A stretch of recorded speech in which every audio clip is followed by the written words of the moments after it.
Thank you. Tonight I want to talk about two things: the politics of education and politics and education. Thing like that. It's two distinct and different things. Can you hear me? Okay. First of all, I want to give a little test, though. I know you didn't expect to be tested when you came. But when you hear the word inflation, what's the first thing that comes to your mind? I hear a lot of people say money. Now, that's because you've been trained to think that when you hear the word inflation, you automatically think of money. But to inflate means to blow up. Right? Now, that's somebody who's trained. When a trained person hears the word inflate, he thinks of money. An educated person with cross-references hears the word inflate, and he thinks about blowing up. So when people go around talking about inflating things, you know they have more than one meaning. Now, to go to another point, an example, Isaac Hayes is a good example of a cat who's been educated and not trained. He took the song, that he sings, By the Time I Get to Phoenix. People thought that, everything that could possibly be done to that song had been done, until my man took it and turned it all the way around. He was an educated person. See, a trained person operates on the basis of no cross-references. In other words, you cannot apply cross-references. An educated person can apply cross-references.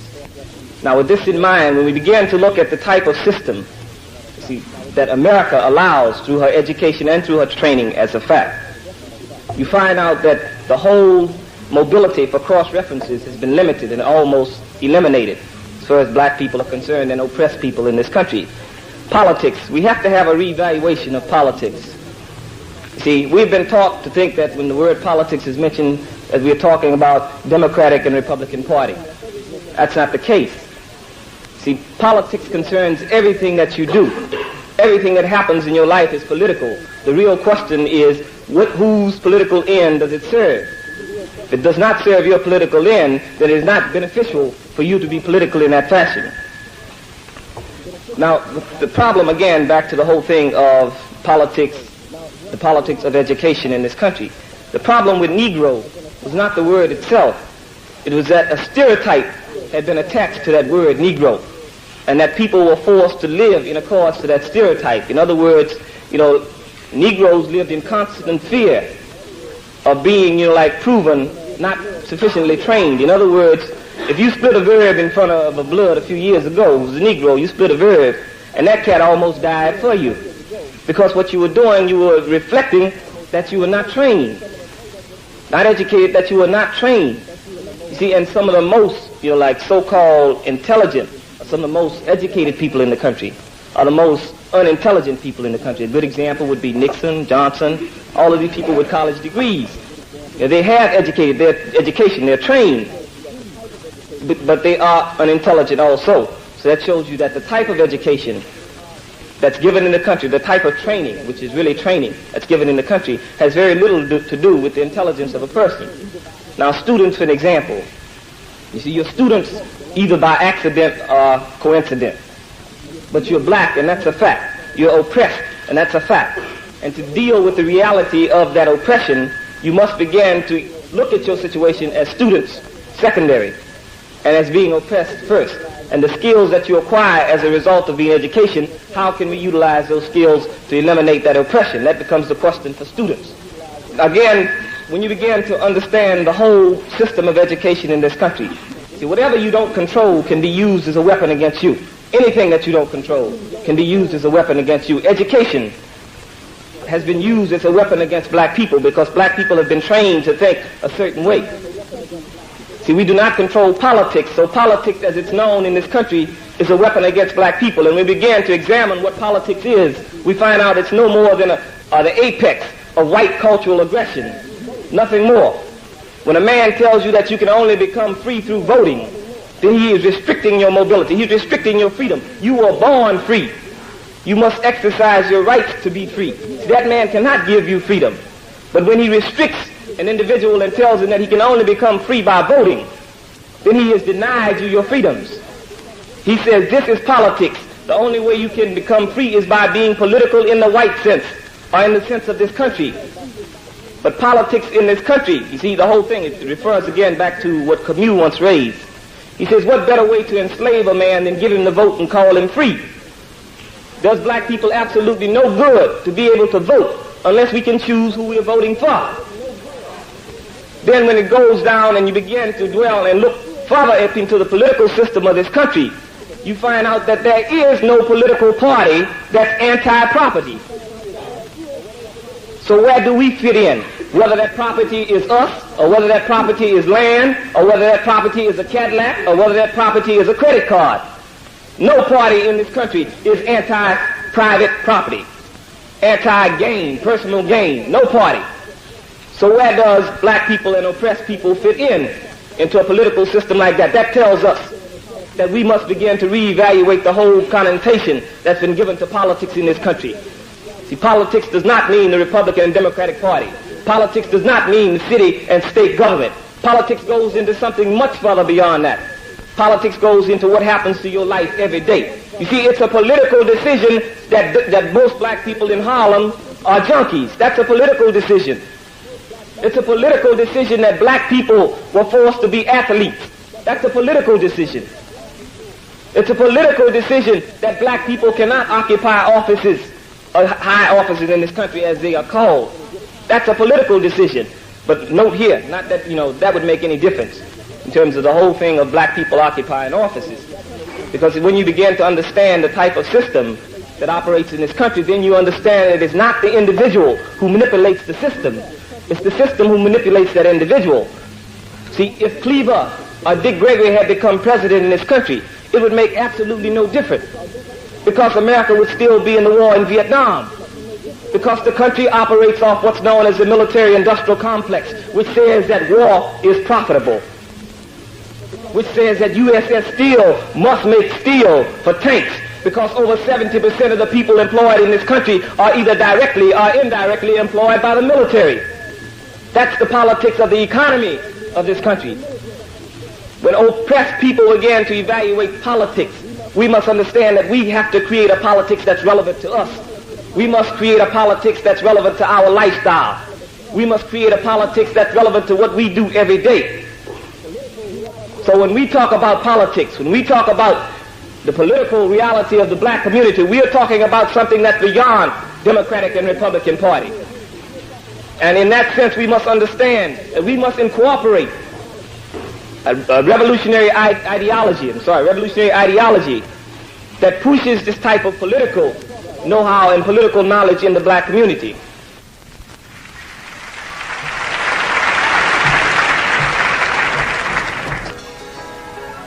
I want to talk about that ideology at this point. And it has to be an ideology of revolutionary nationalism. See, this country fosters the idea of competitive individualism. In other words, like he divides people. He divides. He tells you, be an individual, do your own thing. You cannot do your own thing if your own thing is not the right thing. You cannot do your own thing. You have to understand, one of the most counter-revolutionary things that came out last year was the whole slogan of do your own thing. This is what black people have been doing for years. Now, if your own thing does not happen to be the thing that's right for the struggle, then it's incorrect. You can't do your own thing. See, people run around here talking about, I'm going to do my own. Here the junkies standing on the corner nod and say, I let you do your thing, let me do my thing.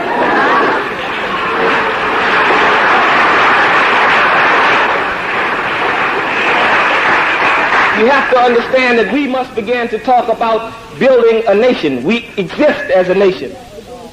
The reason they kill black people are not because they exist as wealthy or poor individuals. They kill them because they're black.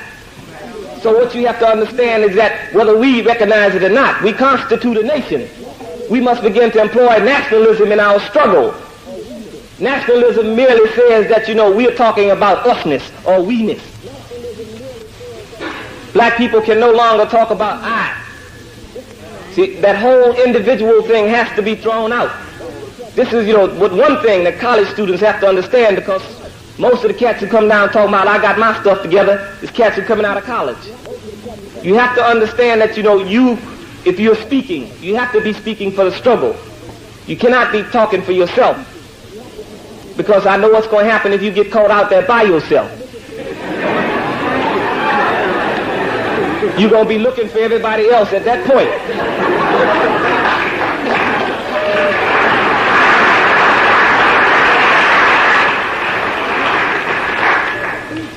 The whole thing of, like collectivism, the whole thing that's not pushed in this country, if you understand again the politics of the country, then you understand why it is not pushed. You understand why America finds it profitable, in her sense, to push the whole thing of individualism.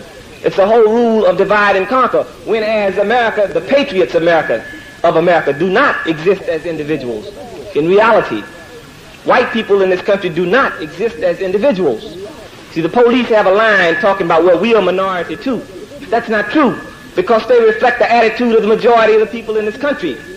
And white people, the white people who are racist, the white people, who are capitalists and who oppress people, they reflect the attitude of the majority in this country. So they do not exist as individuals. So black people have to understand that whole thing of individualism is a luxury that we can ill afford. We cannot afford to be individuals in this country. We do not exist as individuals in this country. We must begin to hammer out an ideology of revolutionary nationalism that says that every group, black people should be nationalists, Puerto Ricans should be nationalists. Like white people should be humane, nothing else.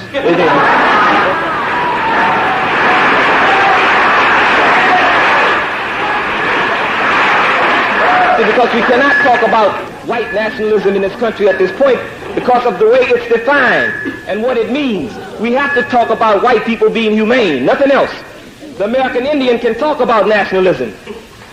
And when all of these groups, began to launch the type of revolutionary nationalism in their country, in their communities, when they become nationalists, then we can talk about waging a people's struggle. We cannot talk about waging a people's struggle in this country before then. Before each individual group becomes nationalistic in the sense that they are organized and that they are together for their own purpose. And that purpose, in the end result will be ending of repression and oppression of the masses of people. Then and only then can you talk about grouping and launching a people's struggle in this country. Now, the whole thing of politics in this country is that politics plays upon the individual. And one of the mistakes of the movement has been that we have been a victim of that whole thing of the individual. See, the man always points out an individual and he tells you that's your leader. He says that's your leader. Well, you have to examine what he's doing. When he pushes a guy out there and says that that's your leader, he also understands that he can pull that cat in. He can destroy that cat when he gets ready. See, we must begin to relate to concepts, not individuals. See, don't ask me, like, what's wrong with Carmichael and the Panthers? Understand what they both are saying. If you understand the ideology that they're pushing, that's sufficient. Then you take a side on that ideology. Don't take a side on the personalities. So you got to understand the difference. You have to understand the difference between concepts and personalities.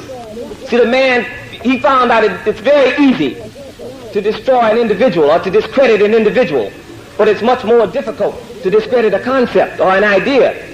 So what he does is that he pushes individuals out. He tells you this is your leader. Black people will decide when they need leaders, and they will decide who their leaders are.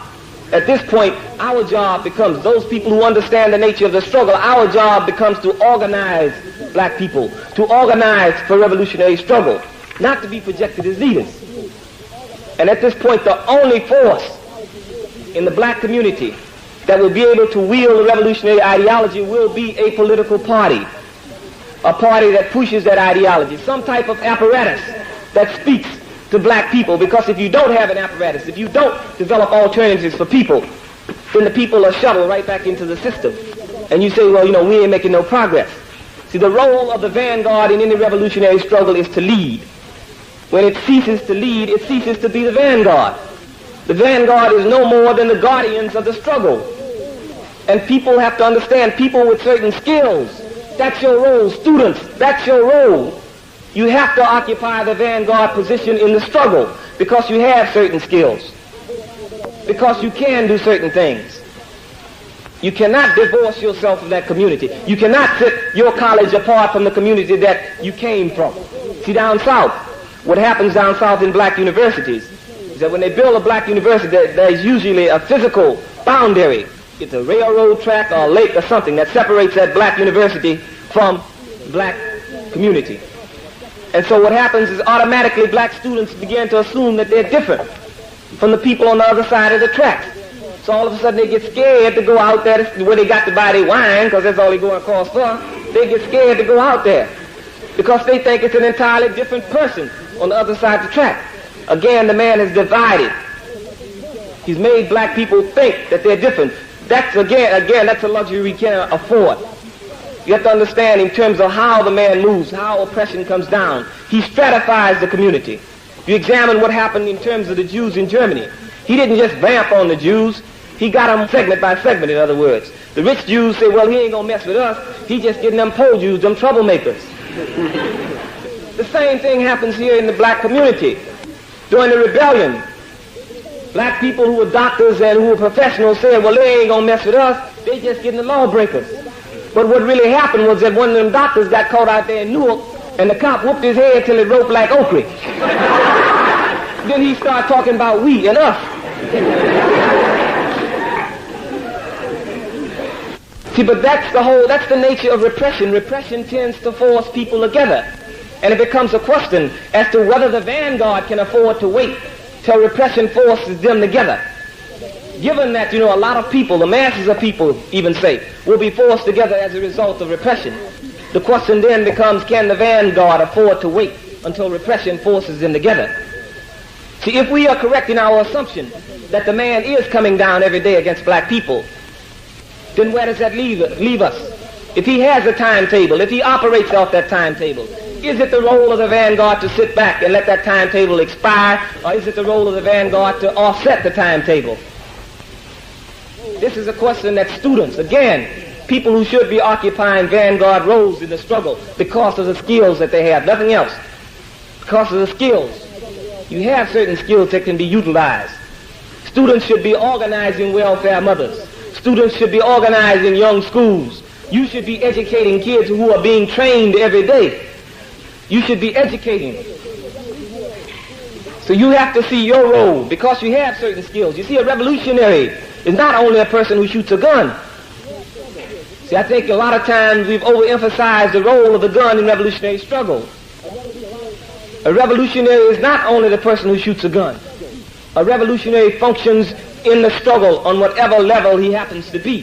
See, there's something that's going on out at the IBM plant. Somebody's out there sabotaging the machines. They don't know who it is. Could be Leroy Double O Soul Buckwheat Johnson Jr. They don't know what's going on, but they know that their machines are breaking down. He's committing a revolutionary act against that company. So wherever you exist, you can exist in a revolutionary fashion if you are committed to revolutionary struggle. See, it's no longer adequate for us to say that we're going to have revolution by any means necessary. You have to begin to define the means that are necessary. You can't say struggle by any means necessary because, again, you're allowing cats to do their own thing. You allow a cat to say, well, I'm fighting the revolution in this way, Jack. I'm going to get some of the mayor's money. And that's how I'm fighting the revolution. You must lay down guidelines for revolutionary struggle. And to do that, you must have a revolutionary ideology.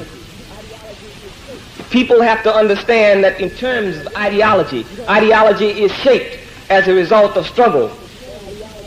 You don't just sit up one night and come up with the correct ideology.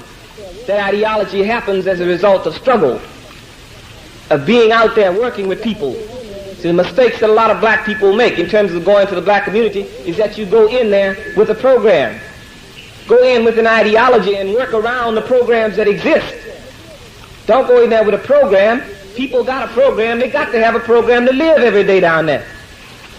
But go in there with an ideology that can tell that cat, I can make, this a little easier on you. We have a revolutionary ideology that tells, in terms of the cat who hustles, that, if you do such and such a thing, you can, in terms of alleviating the pressure and the oppression on other brothers, this can be done. Don't go in there and tell the brother, look here, man, put down your hustling, give up your numbers. What do you have to offer him? infuse in his mind how can he use the money that he gets. You know, if we need a cut of the money from the numbers to run a revolutionary organization, then look at here, brother, this is what I want to talk to you about. I want to talk to you about, you know, giving me a cut of the money that you're getting from the numbers. That's your revolutionary duty. That's your revolutionary obligation and your revolutionary duty.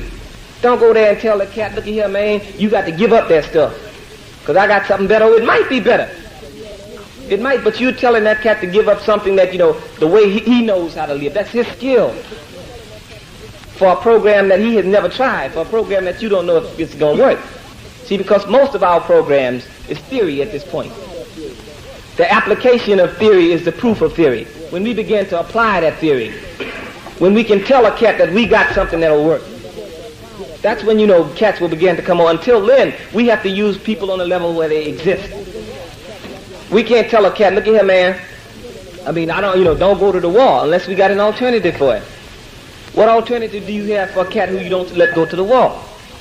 You either make him aware that he's going to spend some time in jail and you prepare him for that. But to tell him, you know, just, hey, man, don't go to the wall. The cat's going to look at you and say, well, what you got better? What you got to offer me, man? I might be able to go to the wall and become a typist. What do you have better to offer me? See, programs exist in the black community. What we have to do is to forge a revolutionary ideology that makes those programs work for the struggle. Make the programs work for the struggle. Now, in terms of the whole role of college students at this point, black college students in particular, you have, you know, a vast, you know, there's a colony in Bedford-Stuyvesant, there's a colony in Harlem, you're surrounded by them. We need people, you know, to do work, to organize black people. We need people to go in and to work with black people, to infuse black people with that type of revolutionary ideology. Because if they don't have it, then every time Nixon comes up and screams that he got a new program, black capitalism, which is, you know, a myth, then they're going to try it out. They're going to go for the ghost. You go for the ghost. You know, you laugh, but you go for the ghost.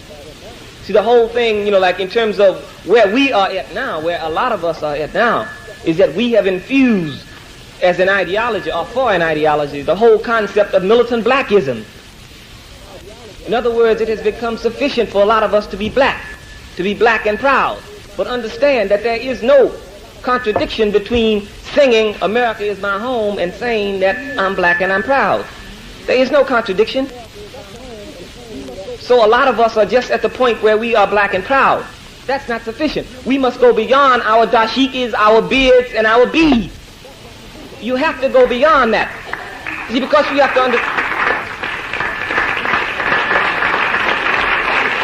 understand that what happens in terms of a country of this nature is that you cannot talk about creating something until this thing has been destroyed.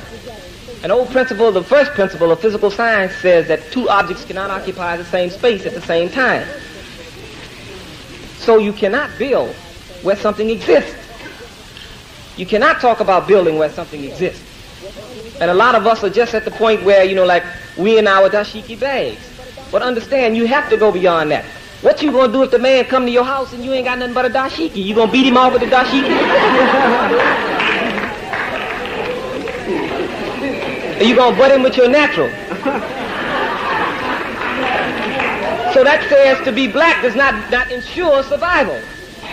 Just because I'm black does not mean that I will survive what this man has to put down. So we have to be, you know, aware of that whole thing, that blackism is not an ideology. And people can be black and be individuals. A whole lot of dudes who were screaming that they were Negroes are now black and still doing the same thing. So we have to go beyond that whole concept of just, you know, the natural and the dashiki. Because, you know, if you look at in terms of, you can really gauge the tenor of the country by the way they program you over the idiot box. In terms of the TV thing. Okay, you used to have I Spy, which was an extension of the Long Ranger. It was a logical extension for the Long Ranger. I mean, my man was Tonto, nothing else. Tonto.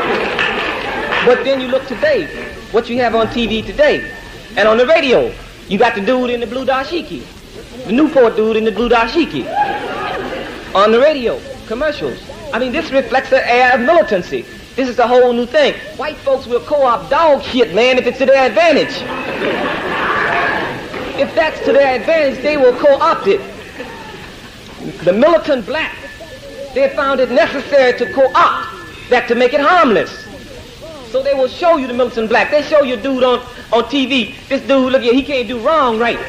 This cat can't do wrong right. But he's a militant. He a militant. He's standing there, he got on all his uniform. He got on his uniform and everything. He's talking bad. He woofing. But in the end, whose side does he come over to?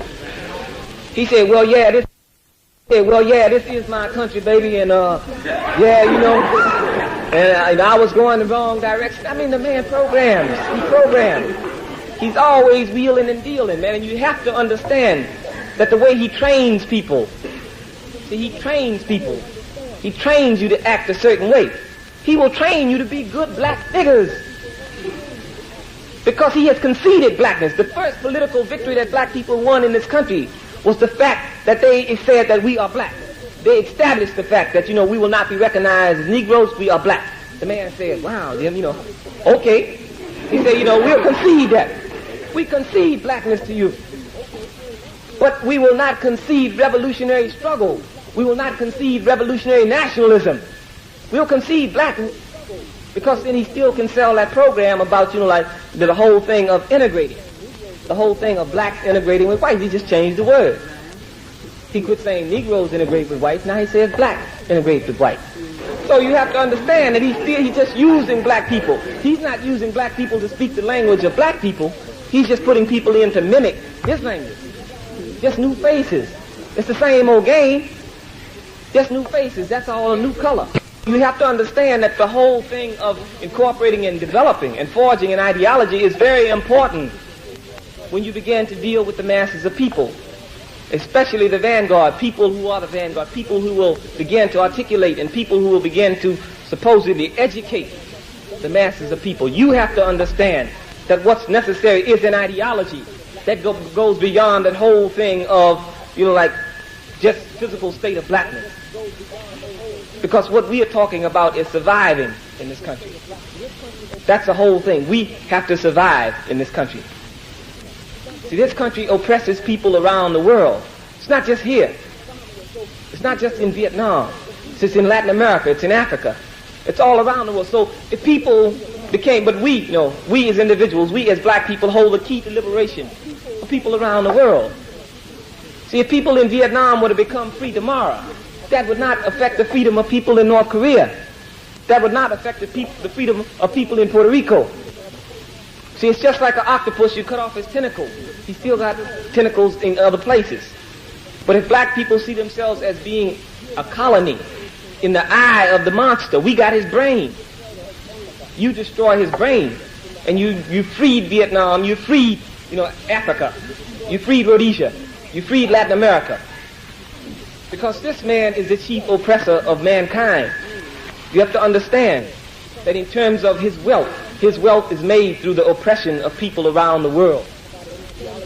So when we talk about, you know, like replacing the man, when we talk about an ideology that's limited in scope, that does not talk about destroying the system, a system that demands exploitation, then we are talking about replacing the man. Whenever we talk about, you know, like, well, I don't want to destroy, you know, like this country, then you're talking about replacing. See, I'm as much against a black cat oppressing people around the world as I am a white cat oppressing people around the world. Wouldn't make me any difference. I would struggle just as hard against a black cat who will oppress black people because it would be necessary to oppress some people in this country if you took the seats. If all the white folks in the world would have died and black folks moved in on those in the seats and assumed those positions and business went on as usual, then Vietnam would continue. Rhodesia would still be imprisoned and oppressed. And it would be because of the, you know, the economic pursuits of this country. The only way that this country can stay wealthy is that it oppresses people. Capitalism demands exploitation in some form of other people. So when we're talking about creating an ideology, we have to talk about ideology that's free from that type of economic oppression and physical oppression, because the physical oppression comes as a result of that economic pursuit. So we have to talk about, we have to begin to examine, we can't be immune. We have to examine all ideologies. We just can't be immune because the man says, well, you know, that's communism. Or that's socialism. You shouldn't talk about that. See, I mean, this is the role of the student. You have to begin to articulate that. And I'm not saying that, you know, you take a struggle and bring it over here intact. I'm not saying that. Because you cannot import and export revolution. What I'm saying is begin to examine the concepts of socialism. Understand what the man means when he says that the entire wealth of the world belongs to all people. Which again goes back to what American politics is not based upon. Because American politics is based upon property and land. And a question that has to be raised at this point is, how can you own land? See, if white folks could figure out how to bottle air, they'll do it to make profit off of it. If they could figure out how to bottle air, they would bottle air. They could figure out how, you know, to measure water in cubics and issue out water every day, they would do that. Because they could make profit off of that. So you have to understand that how in the world can people, you know, talk about owning land, water, and air? Because land is just like water and air in that sense. We have to talk about using the modes of production, the technology. We're not talking about destroying the technology because technology is not an evil in itself. It's how that technology is employed, how that technology is used. We're talking about seizing that technology and using it to benefit mankind, not to oppress mankind. You realize that this country is technically capable of feeding people around the world. But they don't even feed black people in the country. Over 500 black kids die each year alone in Alabama for lack of proper food and nourishment. Which again goes back to the politics of this country. And where black people are concerned on that level, that's the politics of genocide. He's exterminating black people actively. He's starving black people to death. So we're talking about seizing control of the technology and using it so it benefits mankind, so it benefits all black people, all oppressed people, people around the world. And this is what we have to be concerned about. I'm going to end because I understand that there's some questions, that people would like to raise. But in ending, I want to say that we have to consider ourselves as the authors of new justice. We have to see ourselves as the authors of a new justice. And wherever we find injustice and tyranny, we must stamp it. We must kill it. Frederick Douglass said the world belongs to the youth. Our job is to seize that and to make the world more humane. That has to be the role of any revolutionary or any person who considers himself revolutionary. If we begin to examine the laws that have been coming out, from Washington, D.C., and in terms of local governments, for the past 10 years, these have been laws of repression against black people, directed to black people. Omnibus Crime Bill, there's a new law that come out this summer called Preventive Detention Law, the McCarran Act of 1950, which sets up concentration camps. All of these laws talks about dealing with black people. So I think that, as that type of repression comes down, black people are going to be forced to do certain things. And in terms of, revolutionary people, you see, white folks will create more revolutionary blacks than I ever could. Or when you think that it takes $82 billion to fly up to the moon to bring back some rocks.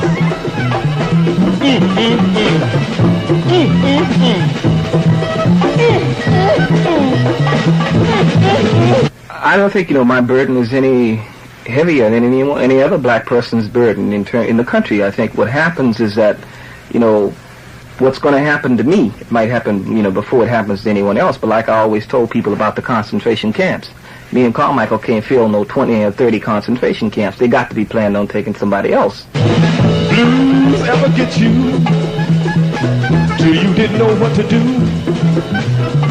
Have you ever cried the whole night and all the morning too?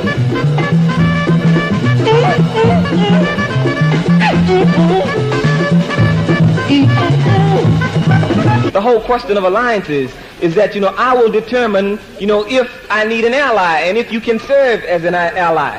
At this point, I don't see anybody in the white community who can serve as an ally because you haven't done any work in your community, the only community that you should be able to relate to. Go talk to the Birchites, and if you can't convince the Birchites, neutralize as many people as you can. Work with as many people who feel the same way as you do. And then if we need you to pour gas on yourself and jump on Nixon,